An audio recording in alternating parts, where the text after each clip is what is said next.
M News Live।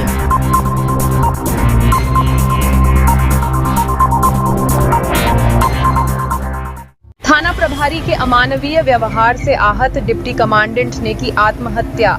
परिजनों ने IG कार्यालय के पास मोमबत्ती जलाकर न्याय की गुहार लगाई। तत्कालीन थानाध्यक्ष निलंबित। भागलपुर से एक दर्दनाक खबर सामने आई है। ललमटिया पासी टोला निवासी और वर्तमान में पंजाब के पटियाला में डिप्टी कमांडेंट पद पर कार्यरत आयुष दीपक ने आत्महत्या कर ली है। परिजनों का आरोप है कि ललमटिया थाना के तत्कालीन प्रभारी राजीव रंजन के अमानवीय व्यवहार और धमकी से आहत होकर आयुष ने यह कदम उठाया।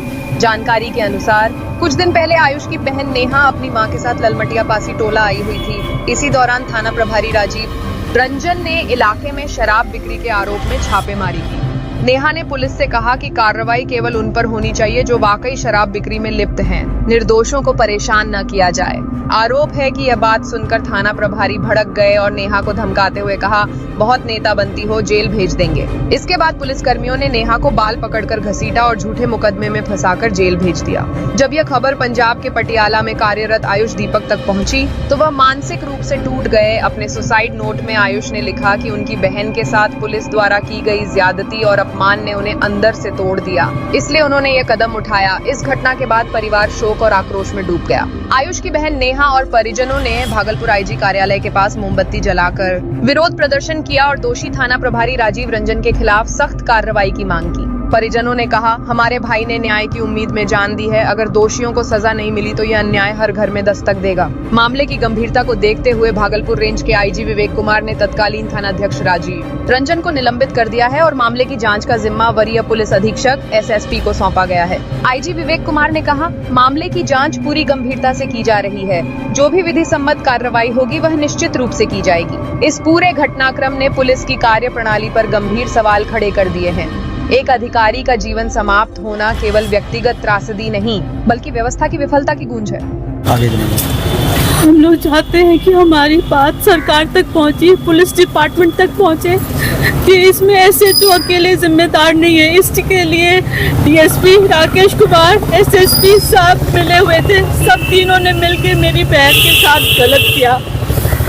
एसएचओ ने तो मेरी दीदी के साथ जो किया, उसने बालों के सहित घसीटते हुए, कपड़े फाड़ते हुए थाना ले गया। पर डीएसपी भी उसका सीनियर होते हुए भी वो घर पे आया, मम्मी को देखा। मम्मी की हालत, एक बुजुर्ग औरत जो मदद के लिए कहा रही है, कहती मेरी बेटी को ले आओ। उस डीएसपी ने मेरी माँ की भी नहीं सुनी। ये जानती हूँ कि इसका बेटा एक फौज में है, कमांडेंट है।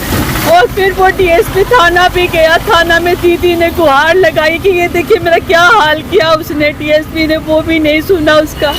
ये पता हुआ कि ये भी पता था कि ये एक पुलिस की बेटी है। एएसपी थे मेरे पापा, गया से रिटायर किए, उसने उसका भी इज्जत नहीं किया। और एसएसपी इसलिए क्योंकि मेरे ब्रदर ने उसको 9 o'clock से लेके 12 बजे तक कॉल करता रहा, पर उसने फ़ोन नहीं उठाया। मैं फ़ोन दिल्ली में थी, मैं भाई के साथ कोऑर्डिनेट कर रही थी। वो कह रहा है एसपी फ़ोन नहीं उठा रहा है। 2 बार उठाया, कहता है एसएसपी कि ऐसे तो मेरा फ़ोन नहीं उठा रहा है। आप बताइए, सीनियर आपको फ़ोन करेगा, फ़ोन नहीं उठाएंगे। अब आप क्या चाहती हैं?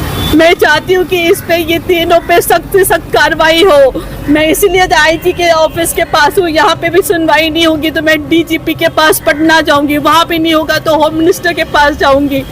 होम को एसएचओ बोला था, होम मिनिस्ट्री से फ़ोन कराया था ना, अभी तुम लोग का हवा ठंडा करता हूँ। उसको किस चीज़ का घमंड था? मेरे ब्रदर थे, उससे भी बड़े पोस्ट पे थे। क्या नाम हुआ आपका? मेरा नाम रजनी भारती है। कमांडेंट के कौन है आप? मैं उसकी बहन हूँ। में जब रेड मारा गया वहाँ के लोगों से मारपीट की गई, तोड़फोड़ किया गया, तो मेरी मासी ने घर से जब आवाज़ सुनी तो वो घर से बाहर निकली। उन्होंने पुलिस से अनुरोध किया कि वो महिलाओं को और बच्चों को ना मारे, क्योंकि नाबालिग बच्चों को भी मार रहे थे, महिलाओं को जाति सूचक गालियाँ दे रहे थे, उनके साथ दुर्व्यवहार कर रहे थे। मेरी मासी ने बस ये बोला कि कार्रवाई जो करनी है करिए, लेकिन बच्चों और महिलाओं को ना मारे।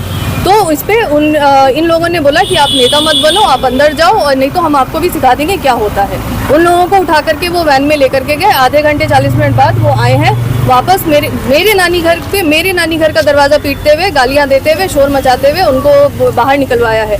मेरी मासी पहले दरवाजे के पीछे से बात किया, लेकिन जब दरवाजा खोला तो उनको उनका बाल पकड़ के, उनके कपड़े फाड़ के, घसीट करके लेकर के गए हैं। कौन? पुलिस वाले खुद लेकर के गए हैं। पहली बार में शायद वहाँ महिला कांस्टेबल थी भी नहीं। दूसरी बार में जब वो आए हैं, पूरी तैयारी के साथ आए हैं, महिला कांस्टेबल को लेकर के आए हैं और मेरी मासी को कपड़े फाड़ करके उनको घसीटते हुए लेकर के गए हैं। SHO राजीव रंजन की क्या भूमिका? SHO राजीव रंजन की यही थी, उन्होंने यही बोला था कि हम आपको बताएंगे कि कौन है। पहले तो ये सारे लोग आए थे। DSP बाद में जब घर आते हैं उनको बेइज्जत भी किया गया, जेल लेकर मतलब थाने लेकर के गए हैं, उनको बेइज्जत किया गया। उनको ये कहा गया कि आप कर लो, आपको जो करना है, हम देखेंगे कौन क्या कर लेता है। उनकी कोई गलती नहीं थी, उन्होंने बस ये कहा था कि लोगों को मत मारो, महिलाओं को मत मारो, बच्चों को मत मारो, आप कार्रवाई करो जो करनी है।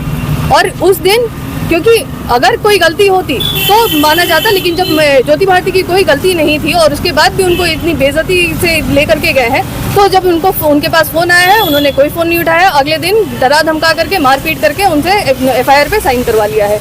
और उसके बाद उसी वजह से मेरे मामा ने 9 अक्टूबर विजयदशमी की रात, एकादशी था उस दिन उन्होंने आत्महत्या कर ली, क्योंकि वो इतना परेशान हो गए कि इस वर्दी उनके नोट में लिखा है, अगर आप देखेंगे आपको इंटरनेट पे मिलेगा उनका नोट पे उन्होंने लिखा है कि इस वर्दी का मैं क्या करूंगा जहां मुझे मेरी बहन को न्याय नहीं दिला सकूं। तो इस वजह से मेरे मामा ने आत्महत्या कर ली। इनके 2 छोटे बच्चे हैं, आज भी वो पूछते हैं कि पापा कहाँ है। दिवाली पे बोल रहे थे अपनी माँ को कि पापा को फोन लगाओ, दिवाली विश करना है। इनकी आत्महत्या का जिम्मेदार किसे मानती है? इनकी आत्महत्या का जिम्मेदार मैं बिहार पुलिस को मानती हूँ। मैं वो ललमिटिया थाना के जो लोग थे, जिन लोगों ने एक जिसका कोई दोष नहीं, निर्दोष महिला को उठा करके बेइज्जत करके वहाँ उनके घर से घसीटते हुए ललमटिया थाना तक ले गए, कुछ नहीं था।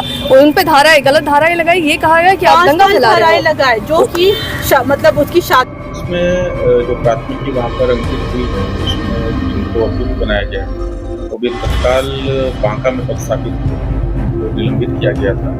इसके अतिरिक्त जो पीड़ित परिवार है उसके द्वारा कल यहाँ पर हमसे आगे मिला गया और कांड में जो अपेक्षित सहयोग वहाँ की पुलिस को चाहिए होगा उसके संबंध में एक बात रखी गई। तो जब भी वहाँ की पुलिस के द्वारा जो यहाँ रिपोर्ट किया जाएगा कांड के अनुसंधान में विधि सम्मत हेल्प करने के लिए, भागलपुर पुलिस पूरी तरह से उसमें सहयोग करेगी। इसके संबंध में यहाँ पर बड़े पुलिस अधीक्षक से बात की गई। जब भी वहाँ की पुलिस के द्वारा यहाँ सहयोग किया जाएगा तो जो उनको सहयोग चाहिए